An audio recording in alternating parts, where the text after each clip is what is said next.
Depuis un mois, les marchés sont bloqués, marché traditionnel, marché des cryptos, et il y a un élément qui peut tout faire basculer en cette fin d'année. Du côté obscur de la force. Ou sur des records historiques. Mais pourquoi tout est bloqué? Pourquoi on ne va pas en rester là? Qu'est-ce qu'il faut suivre? Réponse maintenant. Et si vous souhaitez m'aider, on s'abonne, on active la cloche.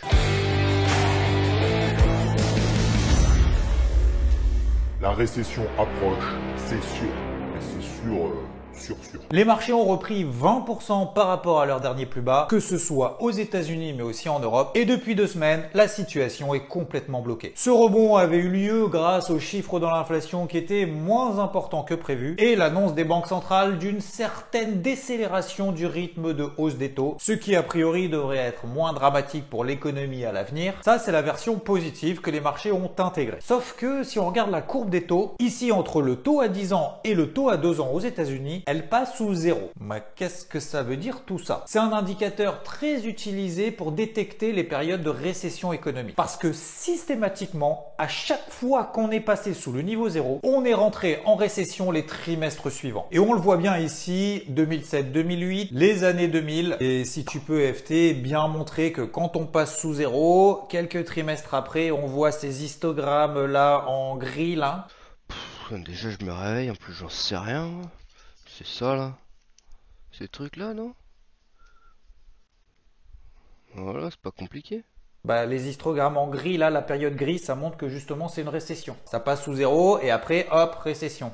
J'espère que tout le monde a compris. En fait, ce sont quand les taux à long terme deviennent moins élevés que les taux à court terme. Vous êtes plus payé pour une dette à 2 ans qu'une dette à 10 ans. Et normalement, c'est l'inverse. Bah oui, parce que plus c'est long, plus c'est bon. Non, c'est pas ça en fait. Plus c'est long et moins c'est probable que vous remboursiez parce que il y a plus d'incertitude de ce que sera l'économie dans 10 ans. Alors que dans 2 ans, j'ai confiance parce que celui qui me doit de l'argent, normalement, il sera toujours vivant dans 2 ans. Bon, à quelques exceptions près.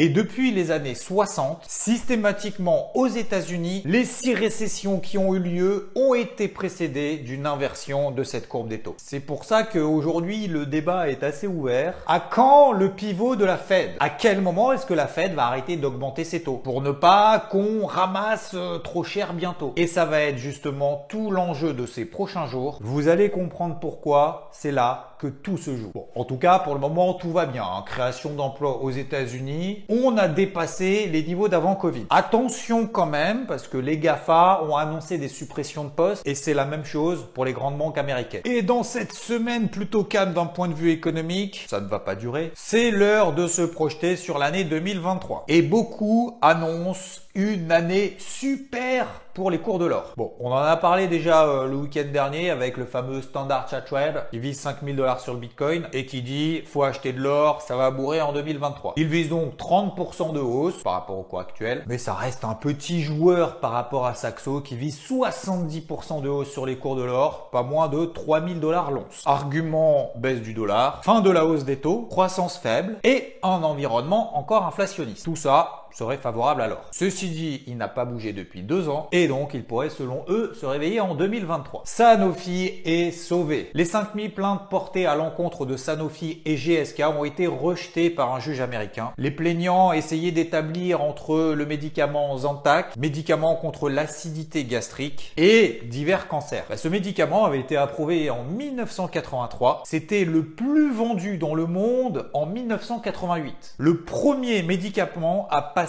le milliard de dollars de vente sur l'année. Il a été commercialisé donc par le britannique GSK, mais aussi par Sanofi à partir de 2017. Le marché était donc très inquiet pour Sanofi. Il est aujourd'hui soulagé.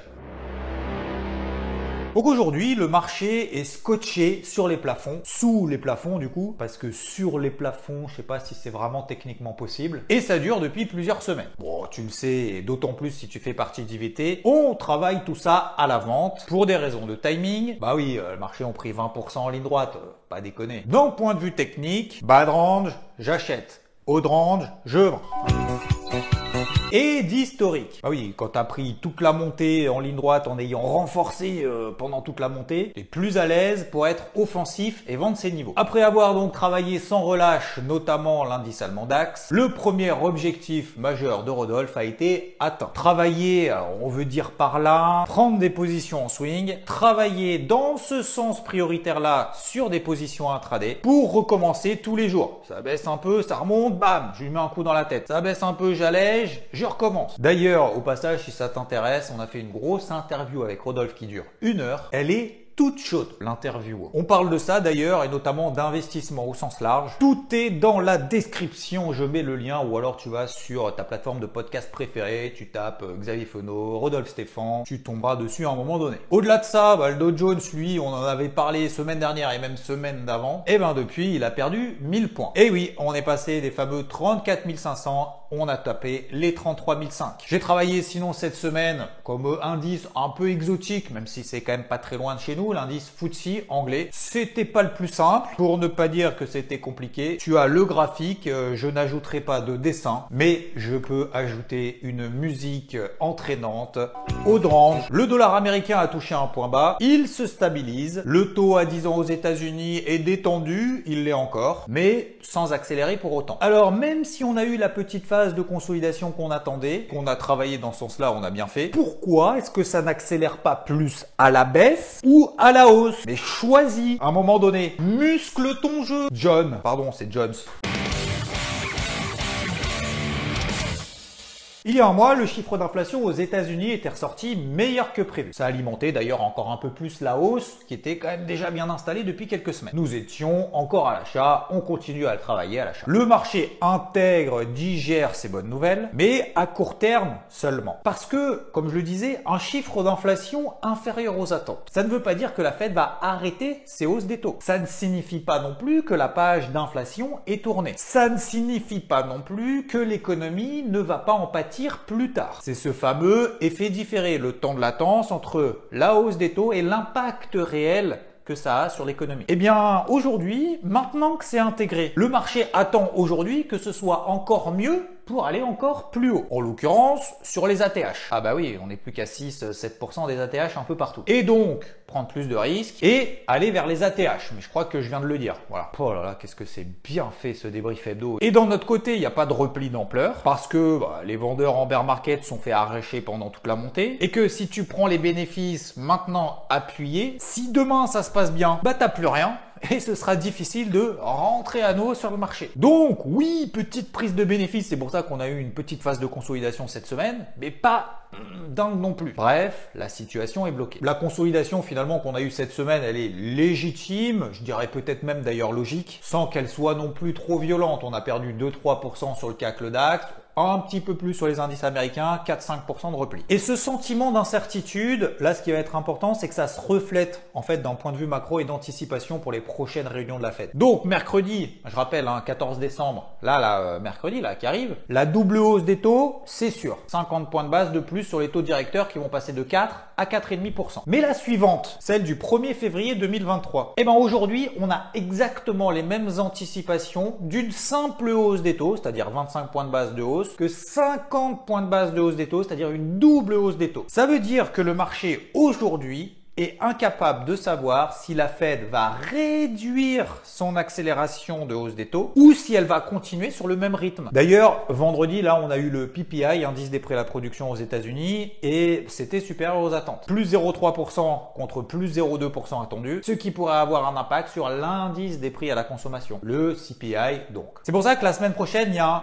double enjeu. Double. Mardi, chiffre d'inflation aux États-Unis sur le mois de novembre, qui va permettre d'ajuster le curseur sur ces futures anticipation de resserrement monétaire. Eh oui, le marché se projette déjà et se projette quand même longtemps à l'avance. Ce qui permettra avec ce chiffre d'anticiper ce que mercredi, le lendemain, pourrait dire et faire Jérôme Powell, le patron de la Fed, qui donnera à ce moment-là une direction peut-être un petit peu plus précise sur sa politique monétaire. Une inflation supérieure aux attentes serait une mauvaise nouvelle, hausse du dollar, car anticipation de futures hausses des taux, et ce au même rythme qu'elle le fait déjà, donc 50 points de base de plus plus pour le 1er février. Risque d'entrer en récession, ça on l'a vu juste avant. Baisse des actifs risqués. Un bon chiffre de l'inflation, c'est-à-dire inférieur à ce qui est attendu, c'est l'effet inverse. Détente du dollar, détente des taux longs, hausse des actifs risqués, car moins d'impact négatif à venir sur l'économie. Et donc c'est en fonction de ça que les indices vont pouvoir sortir des phases de latéralisation qu'on connaît depuis maintenant quelques semaines. Ça fait quand même déjà un mois hein, quasiment qu'on est là-dedans. Oui papy, le temps passe vite, oh là là. Ça, c'est une vieille phrase de vieux. Voici les niveaux à surveiller. 6750, 6006 sur le CAC, 14150, 14600 sur le DAX, 33250, 34500 sur l'indice Dow Jones, 3900, 4080 points sur l'indice SP500, qui lui est toujours d'ailleurs dans une dynamique baissière matérialisée par cette oblique tracée en orange. Et elle date de début d'année. Nous sommes donc à la croisée des chemins. Bon, alors l'indice Nasdaq, lui, c'est un peu différent. Il souffre de cette remontée des taux, et ce, beaucoup plus que ses copains. Il n'a rebondi que de 10% par rapport à ses derniers plus bas, et encore 30% en dessous de ses plus hauts il y a un an. Il a donc beaucoup de retard, hein, c'est la feignasse du groupe, et il sera donc, lui, encore beaucoup plus impacté par rapport à ce qui va se passer justement en début de semaine prochaine. Parce que les valeurs techno, notamment en termes de valorisation, attachent beaucoup plus d'importance à l'évolution des taux d'intérêt, au coût de l'argent. Et ça va nous faire une transition parfaite avec le marché des cryptos. Oui, le marché des cryptos, et ce d'ailleurs malgré l'affaire FTX, reste encore attaché à une certaine corrélation au marché traditionnel et plus particulièrement aux valeurs techno. Et le représentant des valeurs techno, c'est le Nasdaq, composé d'actions technologiques et donc d'entreprises qui sont dans ce secteur-là. Parce que technologie, volatilité, tout ça. Et bien comme le Nasdaq, le marché crypto tente de rebondir, il a quand même beaucoup de mal. Bien évidemment, hein, l'affaire FTX n'y est pas pour rien. Mais là aussi, hein, on n'arrive pas à passer des zones de résistance, notamment ici sur la capitalisation totale, ou encore le Bitcoin, cette fameuse zone des 18 000 $. C'est le point de passage, petit moment technique, de la moyenne mobile à 50 jours. Les précédents plus bas de cet été qui avaient été retestés à la rentrée en septembre, également au mois d'octobre. Et enfin, 50% de cette impulsion baissière qu'on a connue il y a un mois liée à l'affaire FTX. Donc au-dessus de cette zone-là, ça permettra de libérer un potentiel et d'avoir un souffle frais sur l'ensemble du marché. Et ça, ce serait quand même pas un piqué des verres pour cette année 2022 qui a été quand même très compliquée. Si on peut terminer l'année 2022 correctement, à peu près, pas de refus. Non, moi j'accepte. L'Ethereum, lui, tient toujours la borne basse de ce gros range dans lequel il évolue depuis cet été.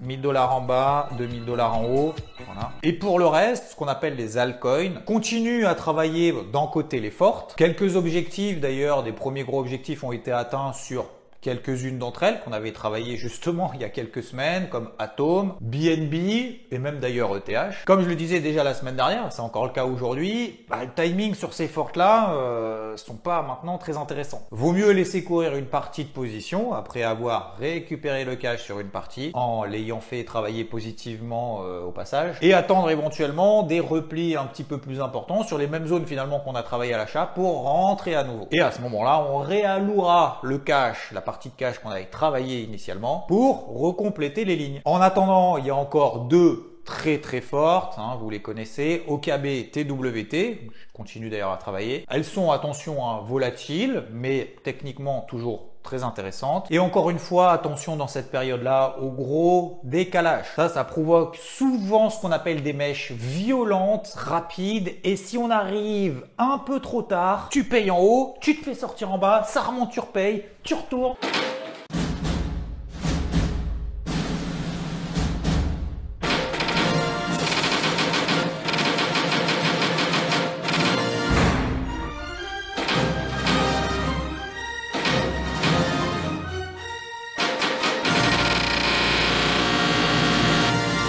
Alors sur le marché des cryptos, même chose que sur les marchés traditionnels pour la semaine prochaine. On prépare ces zones d'intervention en amont. On place ces alertes en cas de nouvelle accélération haussière qui permettrait de renforcer des positions qu'on a ou d'entrer de nouvelles positions tout simplement. Et je parle donc de positions haussières par exemple sur le marché des cryptos, voire baissières sur les marchés traditionnels, sur les indices. Donc oui, sur le marché des cryptos, ça va être sportif aussi. La minute pédagogie avec avec Xavier Fenot. Quand le marché est moins volatile, on peut se mettre en retrait pour s'adapter tout simplement à ce qui se passe. Pour autant, il faut continuer à rester discipliné, ce qui nous permet finalement le matin, le midi, le soir, ou toute la journée, de garder des automatismes, de placer des alertes, identifier les tendances, et ce sur des dizaines, des centaines, voire des milliers d'actifs, de déterminer nos futures zones d'intervention, l'essence prioritaire bien entendu, pour être prêt le jour J. Ça évite comme ça toute forme d'émotivité, comme on va le voir probablement de partout mardi